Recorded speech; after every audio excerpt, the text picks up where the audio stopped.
નિવૃત્ત senior સિટીઝનના mobile ફોનમાં બનાવટી ડિજિટલ લિંક મોકલી સાયબર ફ્રોડ કરનારા મધ્યપ્રદેશ અને ઉત્તર પ્રદેશના ગેંગને ઝડપી પાડી સુરત સાયબર ક્રાઇમે સફળતા મેળવી છે। વેસ્ટર્ન રેલવેમાં મિકેનિકલ ફિટર ગ્રેડ 1માંથી વય મર્યાદાને કારણે નિવૃત્ત થયેલા ફરિયાદીને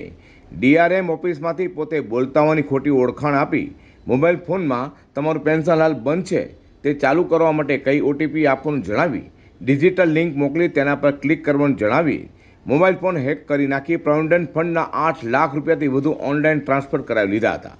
આ બાબતની જાણ ફરિયાદીને થતાં તરત જ તેમને સાયબર ક્રાઇમ સુરતનો સંપર્ક કરતા Surat cyber crime police alert થઈ ગયું હતું ને આ ફ્રોડ કોને અને ક્યાંથી કરાયો છે તે તપાસ હાથ ધરી હતી। ત્યારે જાણવા મળ્યું હતું કે ઉત્તર પ્રદેશના મિર્ઝાપુર તથા મધ્યપ્રદેશના રીવા ખાતેથી ફ્રોડ કરાયું છે। જેના આધારે સુરત પોલીસે તપાસ હાથ ધરી આરોપી પ્રાંશુ ઉર્ફે પ્રિયાંશુ પાઠક તેમજ અન્ય આરોપીઓ જેમાં મોહમ્મદ ગુલફામ જાકીર હુસૈન, અભિનવ રાજશ્રી પ્રસાદ પાંડે, સમીર નાઝીર હુસૈન, ધર્મરાજ મુનુરામ વિશ્વકર્મા, આદિત્ય જયકુમાર સહાની, આફતાબ મહેબૂબ હુસૈન, તોફિક અલી, શાહનવાજ મહેતાબ અલી, પ્રાંશુ ઉર્ફે પ્રિયાંશુ પાઠક સહિત કુલ 9 આરોપીઓની પોલીસે ધરપકડ કરીને ડિજિટલ ફ્રોડ કરતી ગેંગને ઝડપી પાડવામાં સફળતા મેળવી છે। ગયા વર્ષમાં 30 નવેમ્બરના રોજ એક રેલવેના કર્મચારી નિવૃત્ત થયા હતા અને નિવૃત્ત થયા બાદ એમને પ્રોવિડન્ટ ફંડનું 28 લાખ જેટલા પૈસા એમને અકાઉન્ટમાં આવ્યા। એમાંથી 20 લાખ રૂપિયાની એફડી કરાવ્યા પછી 8 લાખ રૂપિયા એમને પોતાના ખર્ચ માટે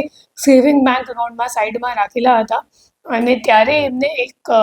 કોલ આવ્યું અને સામેથી એમ કહેવામાં આવ્યું કે અમે લોકો એ રિજનલ રેલવે મેનેજરની ઓફિસથી બોલી રહ્યા છીએ અને તમને એક ઓટીપી આવશે અને તે ઓટીપી તમને આપશો તો પછી તમારું પેન્શન એક્ટિવેટ થઈ જશે। તો એમ કહીને એમને એક ડિજિટલ લિંક મોકલવામાં આવી અને ડિજિટલ લિંક પર ક્લિક કરવાથી એમનું ફોન હેક થઈ ગયું અને ફોન હેક કર્યા પછી એમના અકાઉન્ટમાંથી કુલ 8,12,000 રૂપિયા ટ્રાન્સફર થઈ ગયા અને આ બાબતની એફઆઈઆર અહીંયા સાયબર ક્રાઇમ પોલીસ સ્ટેશનમાં નોંધવામાં આવી હતી। જેના તપાસ દરમિયાન ટેકનિકલ વર્કઆઉટ કરીને ખબર પડી કે જે મુખ્ય આરોપી છે પ્રિયાંશુ એ રેવાનું છે અને જે 8,12,000 રૂપિયા હતા એમાંથી 3,17,000 જેટલા રૂપિયા ઉત્તર પ્રદેશ ગ્રામીણ બેંકમાં જે રીવાવાળી બ્રાન્ચથી હતી એમાં ટ્રાન્સફર થયા હતા। પછી એને પકડવા માટે આપણી ટીમ અહીંથી રીવા ખાતે ગઈ। રીવા ગઈ તો પછી ખબર પડી કે જે મુખ્ય આરોપી છે એ મિર્ઝાપુર જતો રહ્યો। પછી આ ઓપરેશન લાંબુ ખેંચાઈ ગયું અને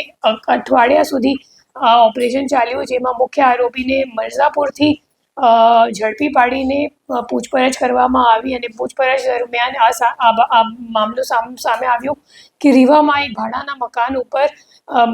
મકાનથી એક આખી સાયબર ક્રાઇમની મોટી રેકેટ ચાલી રહી છે। પછી પ્રિયાંશુને લઈને અને લોકલ પોલીસની મદદ લઈને